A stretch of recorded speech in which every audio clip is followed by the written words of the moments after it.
Can you hear it? Let's dance. Thank you, Jordan. Welcome to Read My Lips Radio, a lively hour of unscripted conversations with savvy creatives. Producer and host, akaRadioRed, asks novelists, artists, photographers, designers, comedians, actors, musicians, composers, screenwriters, directors, and technology innovators about their creative passion, inspirational muses, and how they create. Ooh, how those lips can talk. Now, here's akaRadioRed. Thank you to the wonderful voice who introduces me. We're going to lower this music. I'm Radio Red, aka, and we are here. It's Monday. Where in the world else would I be? Listen, it's the first Monday in February. I don't know if anybody cares about that besides me, but I think 8.5 minutes ago we were planning what we were going to do on New Year's Eve, and here we are a month later. I don't know whether you all had an exciting New Year's Eve. Mine was a little boring, but I just never expected January to go whoosh. So here we are. I'm thrilled to be here. I have three wonderful guests. They're very interesting people, but I have had the privilege of getting to know them for 2 minutes on the clock at the National Publicity Summit a couple months ago. I don't think they remember me, and I have their bio, so I remember who they are. And we're just going to get to know them and find out what creativity means to them. But before we get started, everybody, I've already prompted you all, and Jordan is going to be the judge of how we do.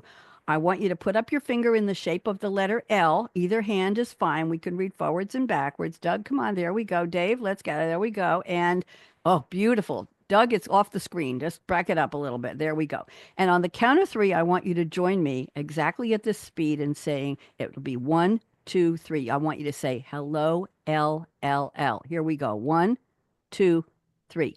Hello, L, L, L. Jordan, they're tied for the first place. I think they're moving ahead of last week's show. Can you put them in a tie for, yeah, we've got a tie for 2. LLL is lovely, lanky Laura Legs, our most loyal listener. She's in Whitestone, New York. And Josh, I've been trying to get her to move to a place with L for years, but we couldn't afford London and it was too hot there. So I'm in Loudon, Tennessee, and she still hasn't decided if she wants to move here yet. But LLL has caught the flu again. She's already lived through COVID and she's got a really bad bug. So she said she won't be listening live tonight, but she will catch the show later on YouTube. So I want to send her a big mwah and a get well. And she will send me, after she hears the show, she'll send me a little book report. And she'll tell me what Douglas said and what David said and what Josh said. It'll be a little summary. And she's been doing this for many, many years, and we appreciate her. So there you go, our most loyal listener, LLL. Today is February 3rd. It's the 34th day of the 2025 Gregorian calendar.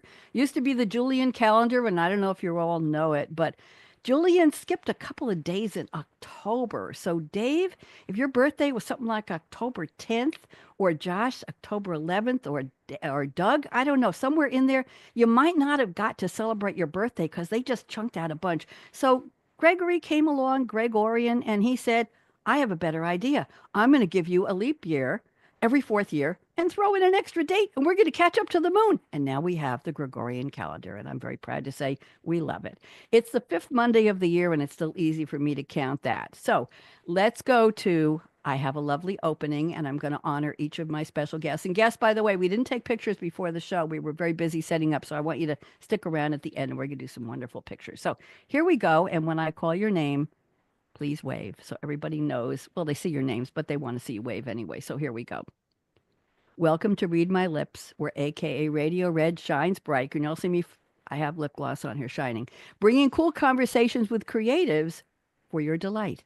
In her Scarlett Mike's live streaming glow, she opens the door for creative sparks to ignite and inspiration to soar.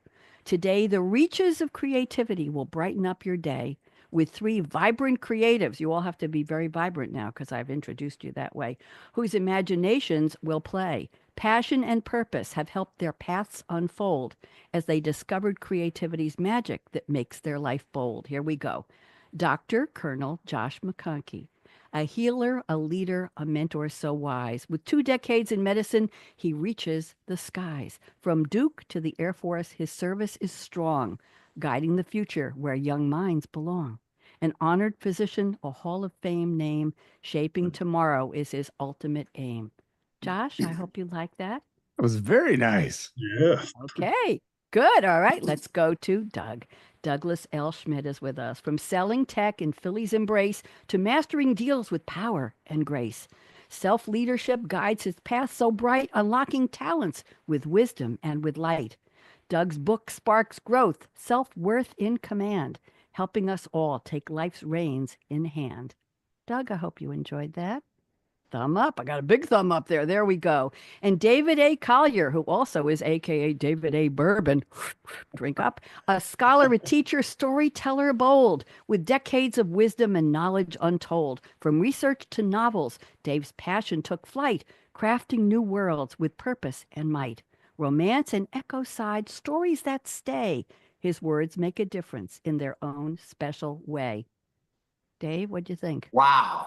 Got a wow. Good. I work with Sylvia Speed, my virtual assistant. I'll tell you more later. So join me, aka Radio Red, as we gather to see the reaches of creativity that shine and keep us free. So gather round, lend us your eye and your ear as we dive into creativity with vision clear. My roundtable is set today. We hope to inspire you to live large, love life, and play. How'd I do? What do you think? Lovely. They're almost Perfect. speechless. Thank you. Perfect.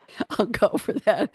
Thank you. I'll tell you the creative process for creating. I don't call them poems. I call them rhyming bios, and I will tell you after the show. So I'm very glad you enjoyed that. So now what I'd like to, by the way, is anybody an Aquarius? Because we're still in the zodiac sign of Aquarius. Anybody an Aquarian here? Nope. Nope. Nope. Okay, I'll just tell you that Aquarians are clever, creative, intellectual, independent, progressive thinkers. They're humanitarians, unconventional. They're personality collectors, but they also need freedom and they're stubborn. Anybody want to be an honorary Aquarian? I'm offering it to you. Josh, Doug wants to be an honorary Aquarian. Doug, what is your real sign? Leo. Leo. Oh, well, hey, roar. Go ahead and roar for us. The lion is in the kingdom there. Dave, you don't want to be an Aquarian? Leo too. Oh, two. Boy. Josh, you're going to make it a hat trick? What do you think? Virgo. Okay, Virgo, and I'm a Libra. So we got a couple of L's here. Well, I think the more I research these signs, I find that they've all got people who are intellectual and clever and progressive and all of that. So as long as you're creative, that's why you're here. And thank you very much. I'd like to go around the table and ask you briefly if there's anything important that I left out of your little tiny 6-line bio stanza and just get to know you a little bit more. So Josh, you're up first. I'm putting you on speaker view. I warned you. And we'd love to hear a little bit more about you. So Josh, welcome. Go ahead. Thank you very much. So this is the year of the snake. And so I was born in 1977 and I am, this is my birth year. So for the Chinese calendar, I grew up in a very small town in rural Western Nebraska. Dad was a railroader. My grandfather was a railroader and my great grandfather. So I came from a very long line of railroaders. I broke the mold and actually went to college. So I was the first McConkey ever to do that, and could not be contained in the small town and have got to explore the world with medicine and the military. Tell me about your commanding of a U.S. Air Force Reserve post right now. Tell us a little bit about that. That is the thing that I'm by far the most proud of things that I've done a lot of crazy things. I spent time in the State Department. I've been all over the world, flown some combat missions, in leading 100 men and women in the United States Air Force. We have the best warfighting medics. We fly basically critical care air transport missions. If people have heard of CCAT before, Critical Care Air Transport Team, you can be anywhere on planet Earth in 24 hours with some high-speed equipment bags and better prepared with more equipment and medications than most third world hospitals. And I think it's the best mission in the entire Department of Defense. Lovely. And you're also an author. I think there's a children's book somewhere on your myriad yes, books you've got behind you. Can we see it? It's right here. Yeah. It's Yes. Be the Weight Behind the Spear. Yeah. I'm trying. That's my prescription to save America. Okay. Very simply. Thank you very much. Appreciate it. And thank you for your service. Oh, thank you. Okay. Let's go to Doug Schmidt. Doug, putting you on speaker view. What did I leave out of that extensive 6-line bio? Doug, welcome. First of all, that was a great bio. I really like that bio. It made me smile. Basically what I look at is in my book, I talk about what are my talents, strengths, and superpowers.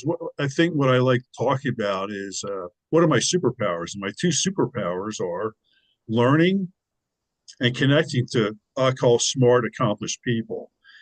And that relates to creativity as much as when I'm learning, it creates like a bank deposit of various information and resources that I can bring up when I'm looking to do creative ideas.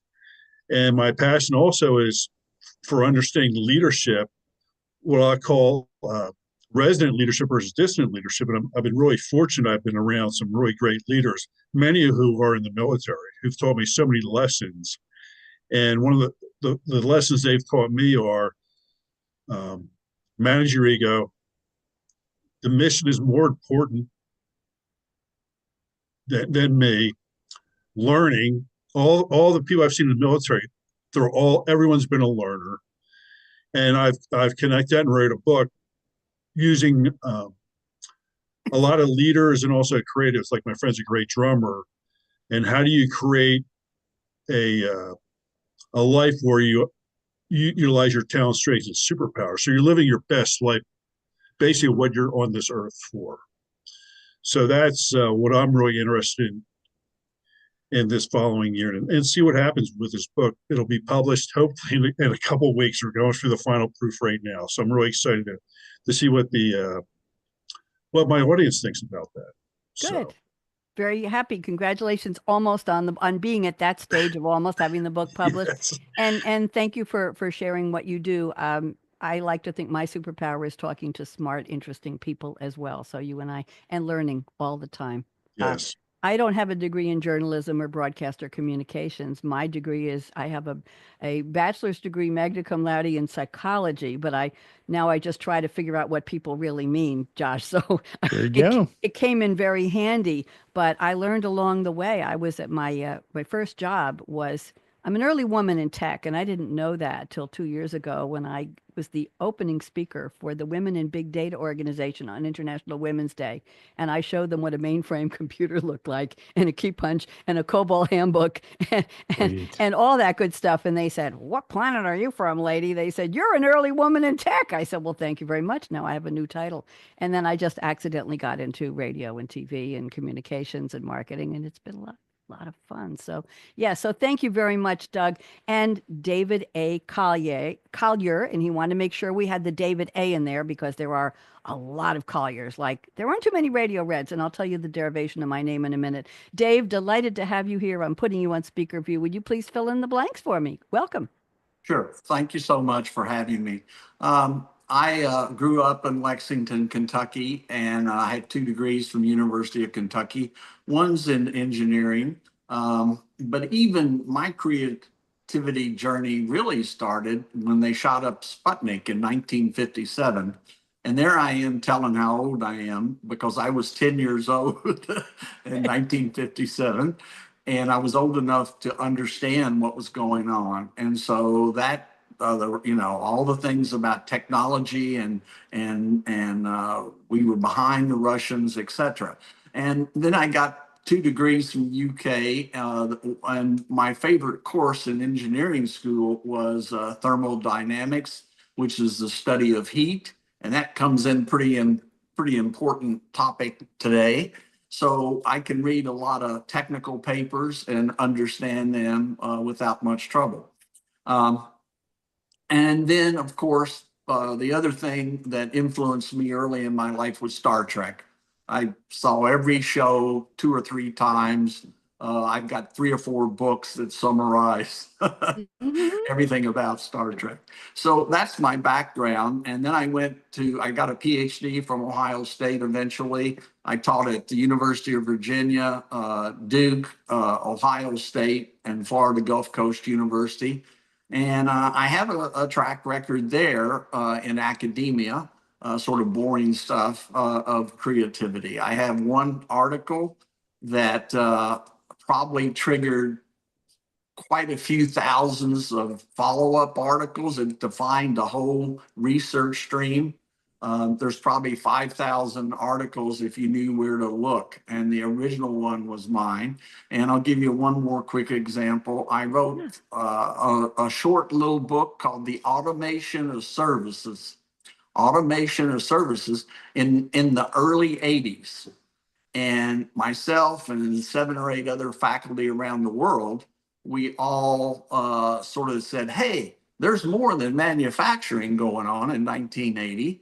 And we started trying to define what was a service business and did it have tangible assets and all these different things. So that's a quick background of how I got to here.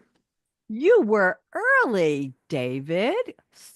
Businesses as a service. You know, they used to say you're not just buying a hammer, where do you want that nail put in? It's creating the hole for the nail to go in, and where does that go from there? My goodness gracious. Yeah, you watch Star Trek. When I was a young divorcee with two young children, they were watching Star Trek and they introduced me to it as their mom, and we used to eat dinner. Forgive me, everybody, but we used to eat dinner in front of the TV, living in Eugene, Oregon, in a small apartment. And I would help them with their homework, but during dinner, we would watch Star Trek very often. Oh, and TV dinners in aluminum. No, I cooked. You're not going to cooked. stick me with that. I cooked. But anyway, we were sitting there and they introduced me to Star Trek and a lot of MASH. I don't know why, but I hadn't watched any of that stuff. I was busy doing other things and my kids said, let's watch this, Mom. So they introduced me. So thank you very much. And by the way, Josh, I just had somebody on one of my other shows I will tell you about later after the show who is the owner and the founder of USOG. And he does medical lifts in his drones. He has a drone company and he does medical lifts around the world. And I will make an introduction if you'd like to meet him. So I'll tell you about him later on on the show. Okay. He was just on one of my other programs. Lovely to meet all of you. There's an awful lot of brain power here, gentlemen. There's an awful lot of expertise. There's a heck, that's the word I wasn't going to use the other word. There's a heck of a lot of college degrees and letters after your names, and I am very impressed. And as I said at the beginning, I get to meet you in 2 minutes on the clock, literally, at the Publicity Summit. And then I get your bios and whatever you're sending me for the deliverables, but I'm really getting to know and appreciate you now. So thank you for being here. I'm very, very impressed. I think you're all above my pay grade, but that's besides the point. Okay, so now it's time for the quotes. You each sent me. It's okay, David. I understand. I'll be nice about it. I appreciate you. I have asked each of you to send me a fictional quote, and David Collier and I went back and forth on this a couple of times.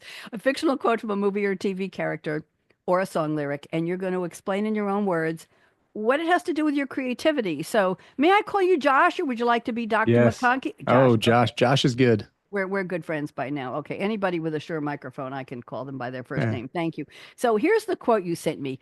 The quote is from the song Enjoy the Silence by the English electronic music band Depeche Mode, 1990. Oh my, an interesting factoid. At a September 24th, 1980 concert, they changed their name. This band had so many names, Josh. They were called The Plan, and then they were called Norm and the Worms, and then they were called Composition of Sound, and they kept changing their genre. They were synth pop, and they were this, and they were that, and guitar, and then they had new synthesizers and everything. So they finally, at a concert in 1980, changed their name to Depeche Mode, which was chosen by Dave Gahan, Gahan, and it's a mistranslation of the French fashion magazine Depeche Mode. It means hurried fashion or fashion dispatch. I like the sound of that. The real translation is fashion news or fashion update, which I don't think was the title they wanted. So here's the quote you picked. All I ever wanted, all I ever needed is here in my arms. What a beautiful quote. I don't know where you're going to go with this, Josh. I'm putting you back on speaker view. Enlighten us, please. Yeah, that is a fantastic album. So that's off the Violator album. I'm a bit of a music nerd. And that song, it was one of the first music videos that really stuck out for me when MTV, back when they showed videos on MTV. But it's a fantastic video. And the main character is just kind of roaming around the world and, just the silence. Basically, after my service in Iraq, I realized that nobody really cares like how big your house is and how much money you make and what kind of car you drive. Like none of that matters. For me, I was staring death in the face doing some combat missions. I flew one air assault, and for about 1 or 2 minutes, I was guaranteed. I definitely thought I was going to die. I watched my life flash in front of my eyes. Like none of that stuff matters. Like just like the people. My family. I mean, that is what matters. Just like I can hold them in my arms. Like nothing else matters. Like those physical items and money doesn't matter. Okay. All I have is what I have in my arms. That's lovely. And by the way, anybody who is not familiar with the band, I didn't read, I was so excited about the name change.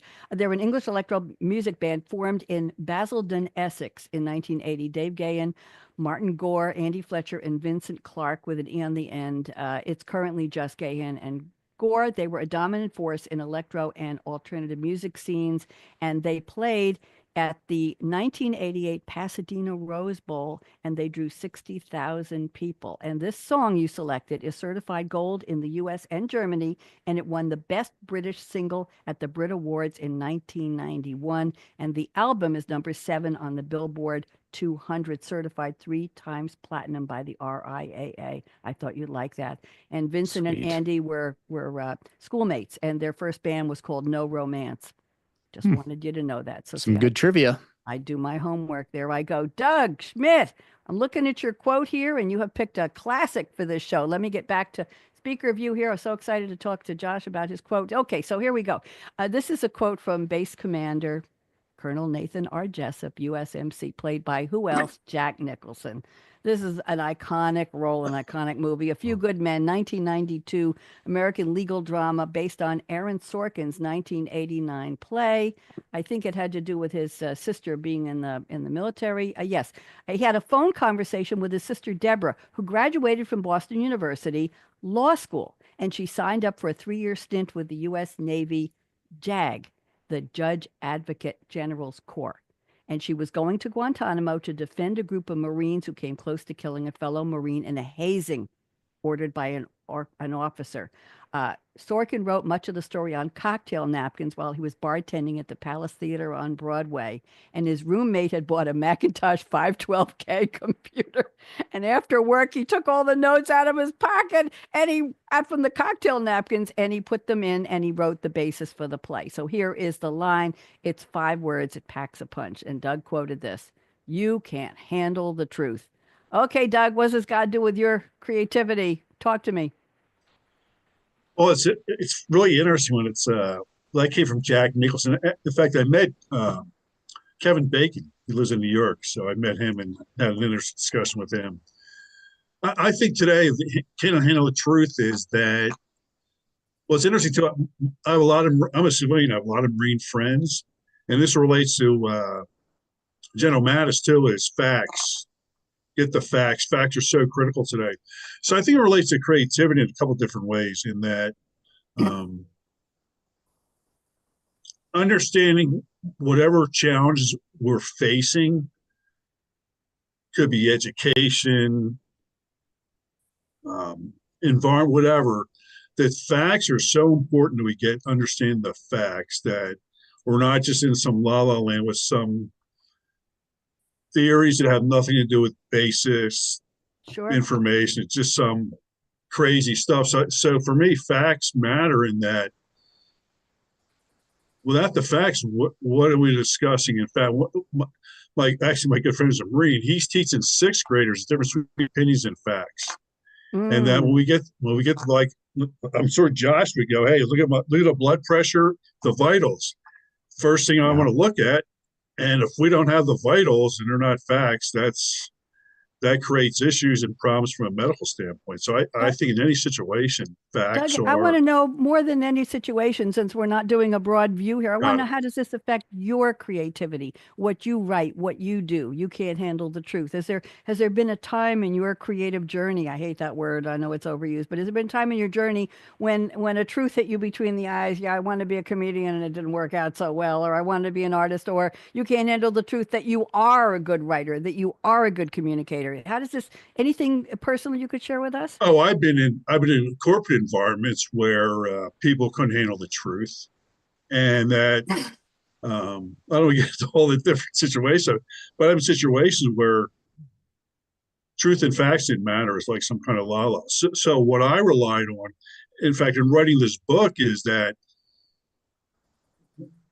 when I wrote this book, I wanted to make sure that what my thesis was backed up by evidence and research that backed up my thesis and what I'm trying to communicate. For example, I talk about a growth and grit mindset, and Carol Dweck and Angela Duckworth out of Penn Caltech's out of Stanford wrote research on what constitute a growth and grit mindset. Let's define it. What does that look like versus some obtuse thing we have no idea?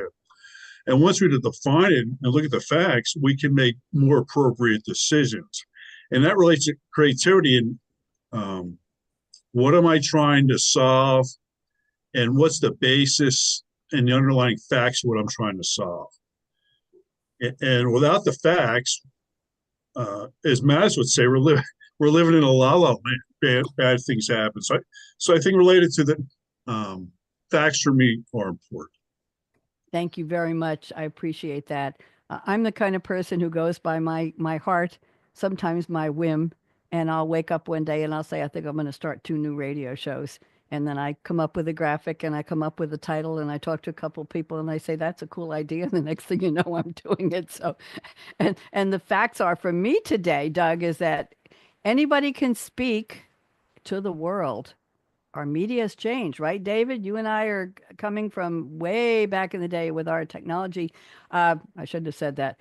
We're just young kids, Dave, and we just remember yesterday or last week. There we go, Red. Don't do that. Anyway, my point is that, yeah, and the facts, but the facts today are that you can have a lot to say and you can say it the right way, and people are listening to other people's facts, right, Dave? Doug? And when I'll tell you at the end of the show, I'm going to give some birthday shout outs. And in that birthday shout out will be somebody from Instagram and somebody from YouTube. There might be 2 from Insta and 1 from Twitch. And they have got millions of followers. You have never heard of them. Neither have I. But they have a birthday today. And most of them are under 30 years old. So the fact is that anybody can speak today. And you could talk about self-leadership. And I love your topic, Doug. It's a very, very important topic. The word self is what grounds it for me. But you don't know who's going to want to listen to what your message is. And that to me is the fact that I can't handle the truth sometimes. There you go. See, I took your quote. I turned it back on myself. There we go. I think I'm getting in trouble here. Josh is saying, when's she going to dig herself back out of this hole? Okay, let's go on. David Collier is saying, I'm here for your Red. I'm here for your Red. Come to me. Doug, thank you. That was very, very interesting. So David Collier has picked a quote from Kenny Rogers, The Gambler, 1978. And it turns out that the song was written by somebody named Don Schlitz. And several people sang the song, and it never went anywhere. He wrote it when he was 23 years old. And Casey Kasem said, something more than me. Oh, he told Casey Kasem, something more than me wrote that song. I'm convinced that I had no idea where the song was coming from. There was something going through my head, which was my father.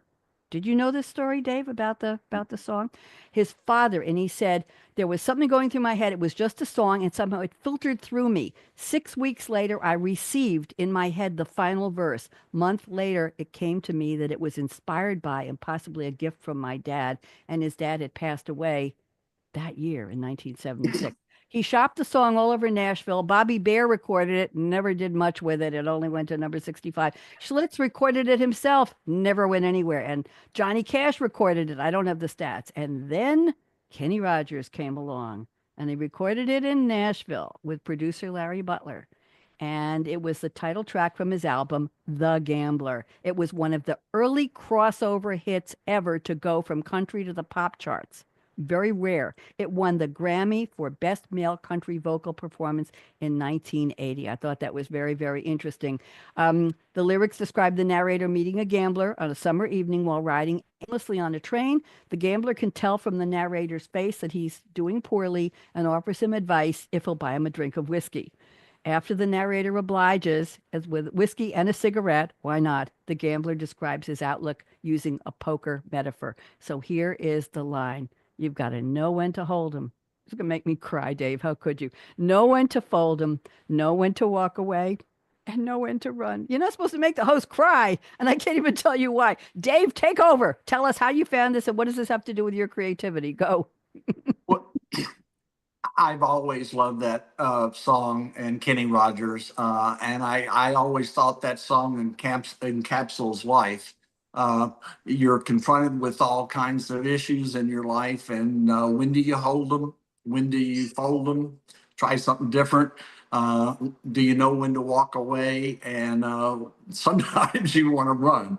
And in raising my two sons, they would come in, Dad, I've been treated unfairly or whatever, and I'm saying, play the hand you're dealt. And you have to know when to hold them, fold them, or whatever. And so that was sort of the way a philosophy that I used to raise my sons, and I live by that. And a really immediate example, talking about creativity, I'm working on my fourth novel, Earth's Exocyte Siva. And Siva is a tidally locked planet in another galaxy. And I'm through the second draft of the first 8 chapters, and they are solid. I'm thrilled with the first 8 chapters, and now I'm at a point where I'm wondering if I should hold them, fold them, add something new, or just keep going with the way I had the first draft. All right. And I've got folders, which almost line up with that. I've got the great ideas, but let's hold these ideas for a while. Maybe not put them in the novel. Some ideas that, no, I'll keep them, but that's for another novel or not this novel. And then, what do you want to do here? And so I'm at a point where I'm trying to decide whether to just continue or add another chapter that I didn't have in the first draft. I love it. I absolutely love it. My novel has been written for 2 years, and I keep looking at it every couple months.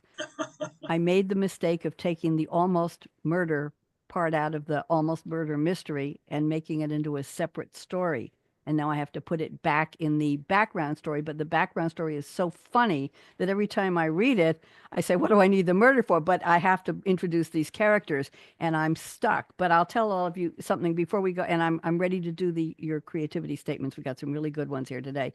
I recently joined something called a 12 Short Stories in 12 Months Challenge, run by a woman named Mia Botha, B-O-T-H-A, and she's based in Pretoria, South Africa. And I heard about her on a writer's forum that everybody's, you can attend for a whole day and hear 25 writers talk about how to get rid of your writer's block, or how to get motivated, or how to put romance into a book, or how to fact check your characters, or whatever, and all kinds of advice. I don't listen to them, but once in a while I pick somebody out, and she was offering this challenge. So I did the challenge. You're not going to believe this, any of you. She gives you exactly 24. She gives you a month to write your short story. She gives you a 1-word prompt and the number of words. For January, it was 1,200 words exactly. That's more than a short story. That's you got a lot of stuff going on. I've written micro memoirs for 300 words that tell an entire story. 1,200 is massive.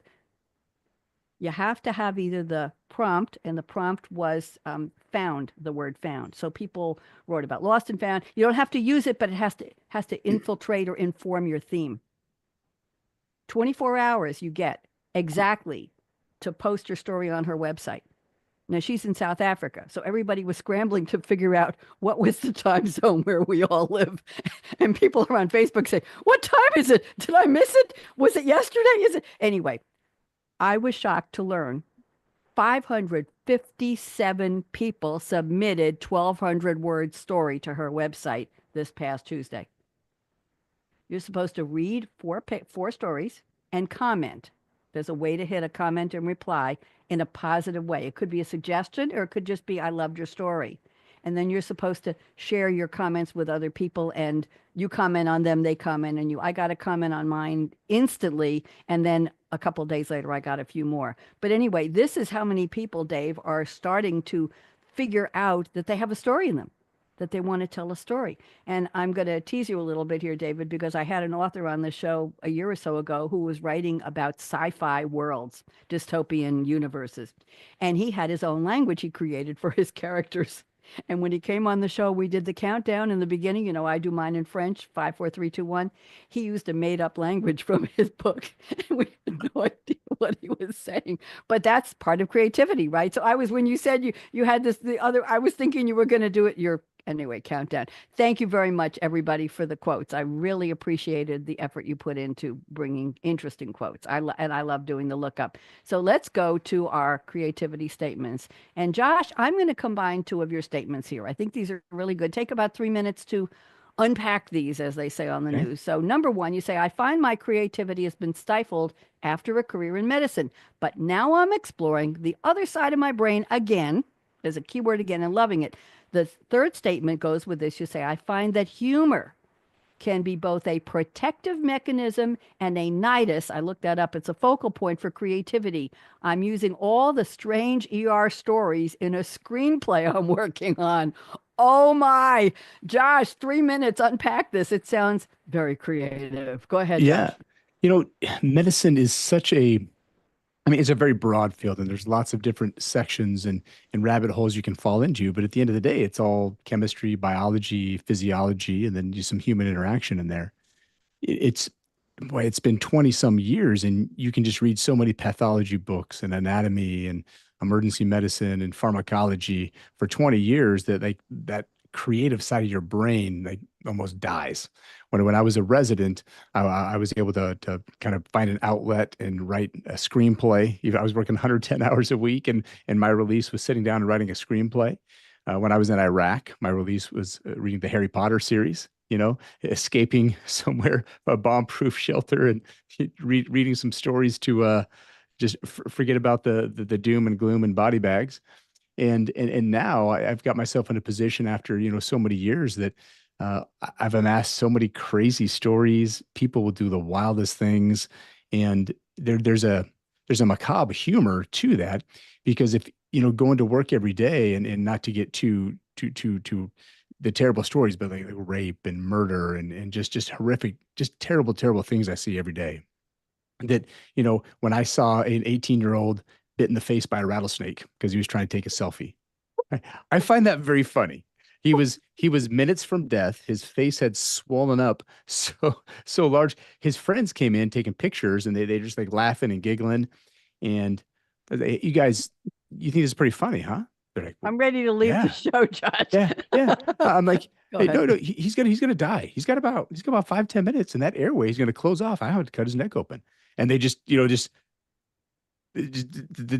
faces, the blood just drains, and the ER nurse gets pissed off at him, throws him out of the room. And I was able to secure the airway. I didn't have to cut his neck open, but he went to the ICU. He lived, but I made a joking statement that, if this kid does not make it and eliminates himself from the gene pool, I'm going to submit him for a Darwin Award. And the people that don't know the Darwin Awards is some of the most unique and interesting ways for people to kill themselves off and remove them from the contributing to the gene pool of humanity, and that there's some pretty ridiculous ones. I thought that it was trying to get a selfie with a rattlesnake. It was a pretty dumb way to go, but he did live. So I'm glad he lived. Interesting. I ran into this. I was visually assaulted by this phenomenon, and I think people who are facing death and tragedy and difficulties like what you've seen in war zones and in other ways with your emergency medicine work, Josh, have to come up with an armor to protect yourself.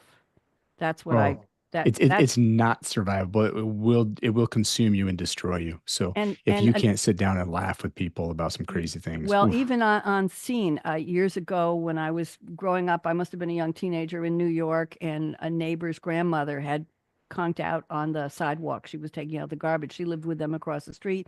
And I was studying, and I heard an ambulance, and it was right outside my window. And they came in, and she had passed away. It was Grandma Ida, and she made the most wonderful pizza from challah. If anybody knows what challah bread is, she made marvelous pizza from challah, and we were friends with her. And I was looking and watching this scene going on, peeking behind the blinds.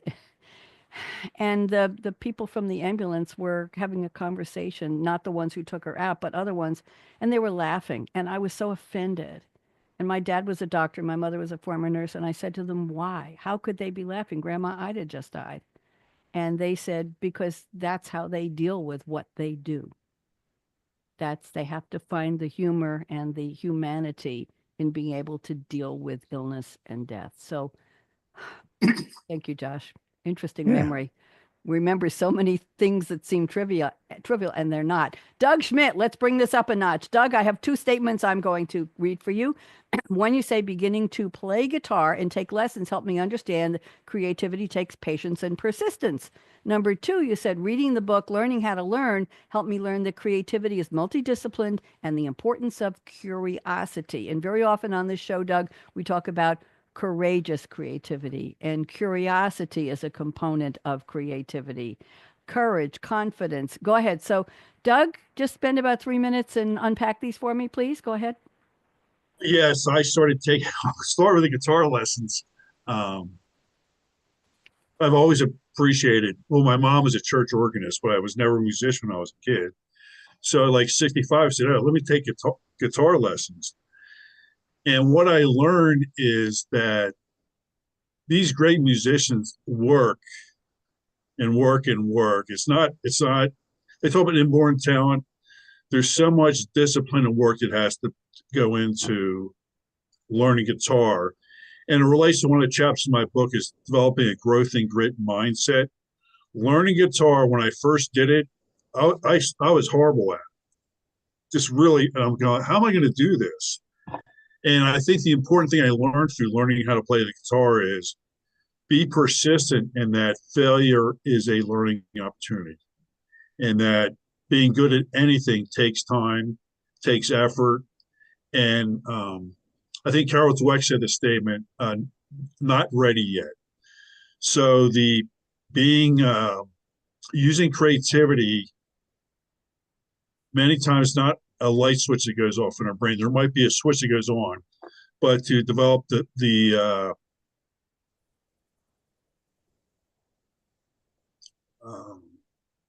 final product or final service, whether it's a book, whether it's playing a sport, whatever, just takes persistence and patience, and it takes a growth and grit mindset, and also it takes a lot of mental strength too, because there'll be a lot of frustrations and challenges. And that with this creativity experience I felt learning guitar is the obstacle's the way. In that when I first, well, there's a book called The Obstacle's Way by Ryan. When I first read that book, I hated it. I said, I've had enough obstacles. But then when I started to realize that the obstacles are my best learning experiences, that's one of the things. And that helps developing growth and the grit. The book Learning How to Learn by Oakley actually changed my life, in that she actually flunked math in high school. She has a PhD in engineering. And she learned the gaps in her learning and looked at the neuroscience of how our brains create neural links, and how understanding that fundamental aspect of learning the different types of learning, like focus on something, diffuse is when I'm thinking about something, but understanding the science of learning relates to how we develop these neural links in our brain and creativity in our brain. So they're the two aspects. It's frustrating at times, just like writing this book. Was it frustrating at times? There are days I had to walk away and go, you know what? Yeah. I'm done for a while. Let me take a break. So I think it relates to creativity, in that creativity is a process. It's not an event. It takes time and patience. And that also, too, I think there's a spiritual aspect of it, too, that I think we're all here for a reason. And that one of the challenges is finding out the reason we're here. Mm-hmm. And that takes persistence in people, and also having role models and mentors to help us, guide us along the way. Well, you're here right now to enlighten us about how your learning is and what you're doing in your life. So thank you I hope that's a very small part of your purpose. Thank you very much. I want to move on to David. And David, I've combined two statements as well. You say, the grandeur of nature, big and small, inspires me every day. And then you say, I've always had the ability to study a broad range of topics and see, and you put air quotes around them, how they might fit together in the future and what the implication might be. David, can you spend about 3 minutes and tell us what this does for you and your creativity, please? Well, that's true. And if you were to look at some of my academic research, I at times would take an interdisciplinary approach and pull things from totally different areas together For example, when you're talking about the automation of services in the 1980s, there's a whole bunch of interdisciplinary things. My creativity comes about from nature, and I'm just in awe of nature. I'm in Florida.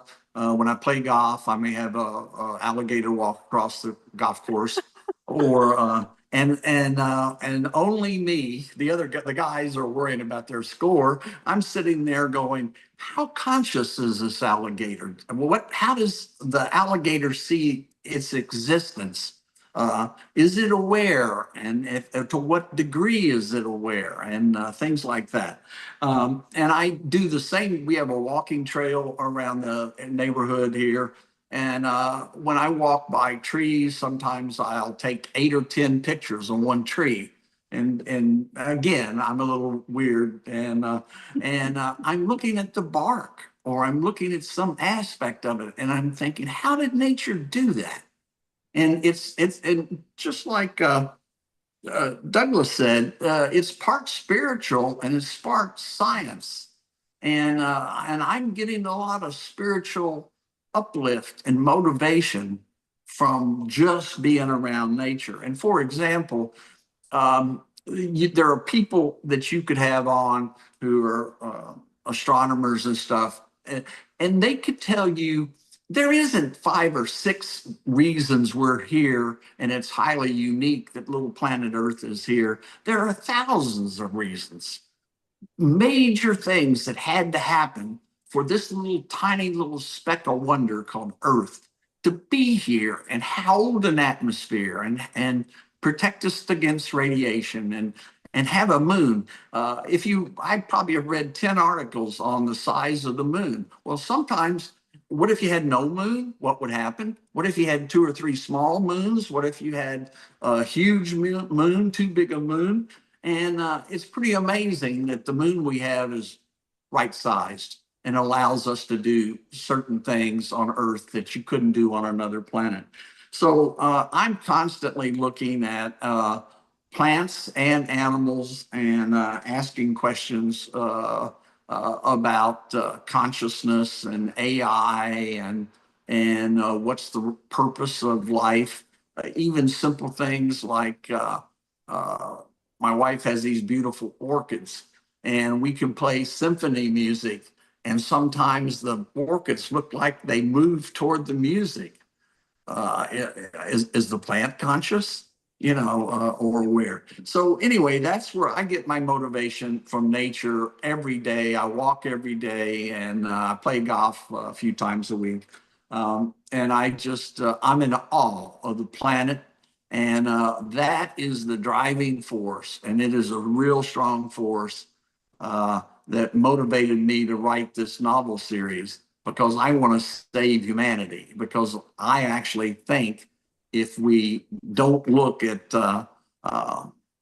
if we don't mitigate global warming, and we keep non-cooperating and fighting and human discord, those two things are going to combine. And meanwhile, AI is going to get smarter and smarter, and it'll get connected to our financial system, then our healthcare. Okay, all right, we're not going to go there. We're not. We'll go on another show, but they did a movie on that, right? Right. Listen, David. Well, actually, I'm working on a screenplay with David. Romance in My Rambler by David A. Bourbon. I want you to take 1 minute, because we're almost out of time, and tell us about your novel, because I've been dying to. Well, I haven't been dying, but I want to know about that, and so does everybody else. Go ahead. 1 minute. What you got? It's a feel-good novel about the 1960s, and I'm 16 years old, and my dad comes in. And my mom, and they're so proud. I'm the son of an electrician, so with a brand new car, and it's a Rambler. Mm-hmm. And so Nash Rambler.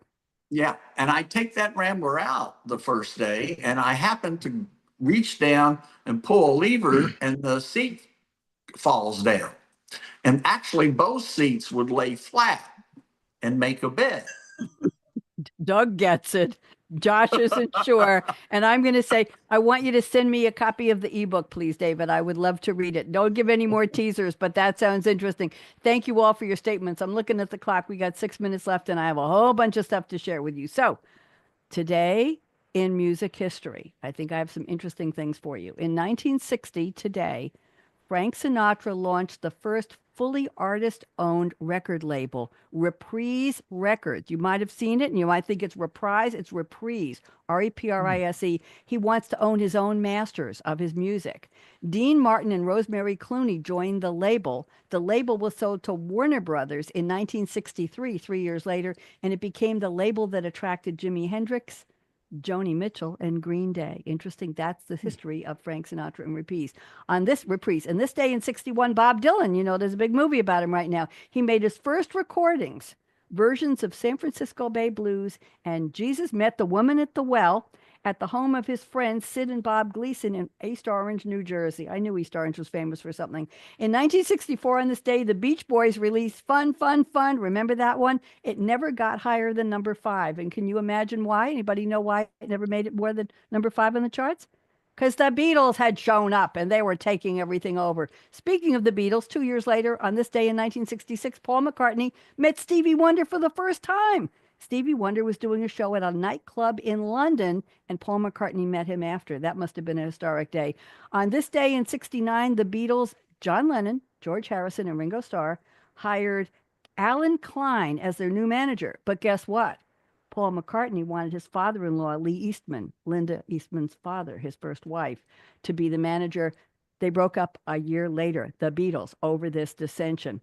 On this day in 73, Elton John's reptile rocker, Josh, you can relate to that with your snake story, Crocodile Rock, hit number 1 in the U.S. for the first of 3 weeks. It was his first chart topper in the U.S. And on this day in 81, at the Who concert at the Rainbow Theatre in London, Pete Townsend drank 4 bottles of brandy on stage.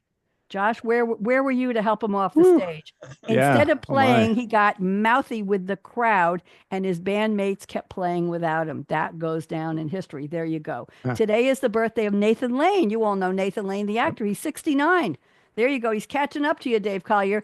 Actor and star of hit musicals The Producers, Guys and Dolls, The Birdcage with Robin Williams. He voiced Timon in the 1994 Disney film The Lion King. He has a star on the Hollywood Walk of Fame in 2006 and inducted into the American Theater Hall of Fame.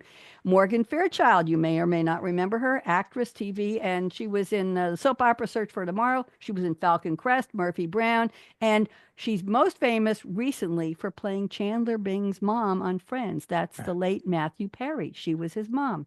And Amal Clooney, all I'll just say is that she's a lawyer, an activist, an author, and she married George Clooney, the actor, in 2014. In memoriam, Magellan. You ever heard of Magellan? Ferdinand Magellan, the explorer who sought a westerly route for spices, and he planned the first successful expedition to circumnavigate the world.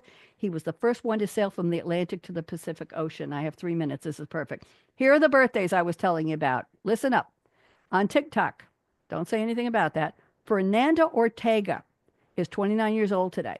She has 9 million plus subscribers. Josh, I was telling you, we don't know it. Always saying, you can't handle the truth? I can't handle the truth. What is she? And on Instagram, she's got 2.4 million followers. She posts lip sync videos set to hit songs. She does comedic videos and viral dance routines. Seriously. And she does a YouTube with her identical twin. On Instagram, we have a young lady named India Love, Love. She's 29 today.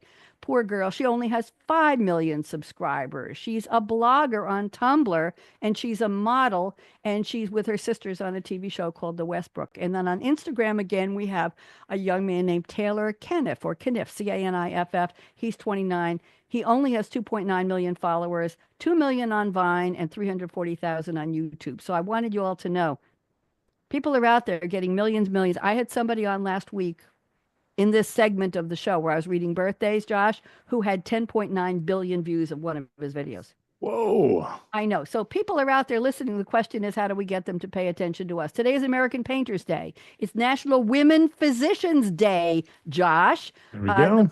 first female was Elizabeth Blackwell's birthday, the first female medical doctor in the U.S. There you go. And there were still, for the first time in history, women now make up more than half of all those in medical schools. I thought that was interesting. It's doggy date night. Remember Lady and the Tramp, the picture in 1955? Maybe, yes, some of us do. That was the most famous. It's Elmo's birthday on Sesame Street. Elmo is always 3.5 years old. God bless Elmo.